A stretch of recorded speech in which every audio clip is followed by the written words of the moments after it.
Қызыл телпек. Ертеде кішкентай бір сүйкімді қыз өмір сүріпті. Анасы оны өте қатты жақсы көреді екен. Әжесінің де ең сүйікті немересі еді. Бірде әжесі немересінің туған күніне қызыл телпек сыйлапты. Қыз әжесінің сыйлығын басынан тастамай киіп жүретін болыпты. Содан бері көршілер кішкентай қызды қызыл телпек деп атап кетіпті.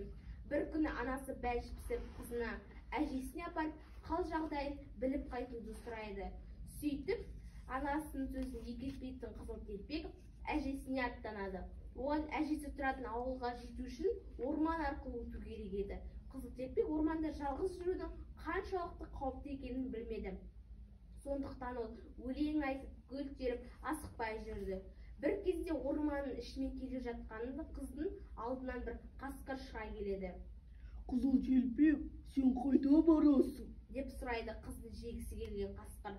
Мен әжемнің үйіне барамын. Оған анамның пісірген бәлішін және бір құты май алып бара жатырмын, дейді қыз. Қызыл телпек қасқырдың жаман пиғылынан бейхабар еді. Ал әжең қайда тұрады? Деп сұрайды қасқыр. Әжем бе? Ол орманның ар жағындағы ауылда, ауыл шетіндегі диірменнің жанындағы бірінші үйде тұрады. Деп қызыл телпек қасқырға әжесінің тұратын жерін дәл айтып береді. Бұл кезде жақын маңда отыншылар ағаш кесіп жатқан болатын. Қасқыр сол отыншылардың дауысын естіп, қызға тиіспейді.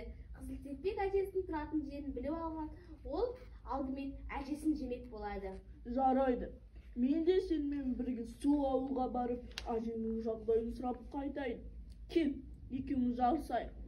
Әжеңе қайсымыз бірінші жетер екенбіз?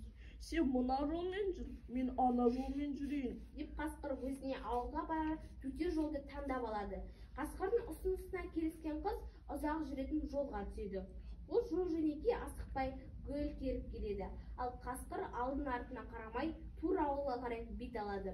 Қызыл телпектің әжесінің үйіне осылай ерте жеткен ол есік қағады. Бұл кім? Деп сұрайды әжесі. Қасқыр дауысын жіңішкелетіп, әже, бұл мен ғой, немере қызың қызыл телпек. Мен сізге қонаққа келдім. Анамның пісірген бәлішімен бір құты майын ала келдім, дейді. Бұл кезде ауырып төсек тартып жатқан әжей шынымен немересі келген екен деп ойлап, айналайын қызым, тұтқыннан жанындағы жіпті тартсаң, есік ашылады, дейді дауыстап. Қасқыр жіпті тартып қалады. Сол кезде есік ашылады. 3 күн аш жүрген қасқыр баса көктеп кіріп келеді. Ашқарақтанып бірден әжейді бас салады да бүтіндей жудан салады. Содан соң есікті жауып, басына әжейдің қалпағын киіп, өзіне көзілдірігін тағып, төсегіне жатады да қыздың келуін күтеді. Дәлден соң есікті қызыл телпек қағады. бұл кім? Дейді жуан дауыспен тойып алған қасқыр. Қыз гүрілдеген дауысты естіп қорқып кетеді. Артынша әжемес суық тиіп, дауысы содан өзгерген болар деп ойлайды. Бұл мен, сіздің немереңіз, қызыл телпекпін. Мені сізге анам жіберді. Бәліш пен бір құты май алып келдім. Қасқыр дауысын өзгерте қойып, жіңішке дауыспен, Тұтқаның жанындағы жіпті тарта ғой, қызым. Сонда есік ашылады, дейді. Қыз жіпті тартады да есік ашылып үйге кіреді.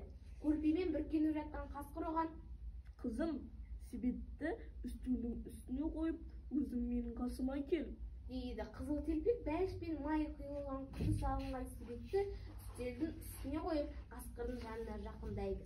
Қасқыр енді, жолдан шаршаған боларсың, қасыма кеп жата ғой, дейді. Әжем де ойлаған қызыл телпек қасқырдың жанына жатады да, Әже, сіздің қолыңыз неге үлкен? деп сені сұрайды. қатты құшақтау үшін, қызым. Әже, құлағыңыз неге сондай үлкен? Сені жақсы есту үшін, қызым. Әже, көзіңіз неге үлкен? Сені жақсы көру үшін, қызым. Әже, тісіңіз неге сондай үлкен? Сені тезірек жеу үшін, қызым-ау. Деп қызыл телпекті бас салып, аяғындағы кебісі қызыл телпегімен бірге жұта салады. Байғұс құс айғайлап та үлгермейді. Бірақ бақытына қарай дәл осы сәтте үйдің қасына бір отыншы өтіп бара жатқан еді.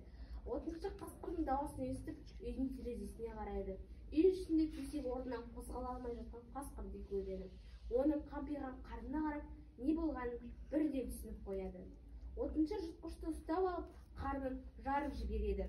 Қасқырдың ішінен Қызылтепек пен әжесі дін аман шыға келеді.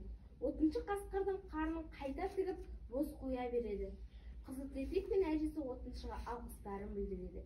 Әжесі шай қойып, немересі әкелген бәліштерді себеттен шығарып, дастархан жаяды. Сөйтіп үшеуі жақсылап тұрып шай ішеді. Әңгіме түгел құрады. Қасқырдың сыбағасын қалай бергендерін айтып мәз болады.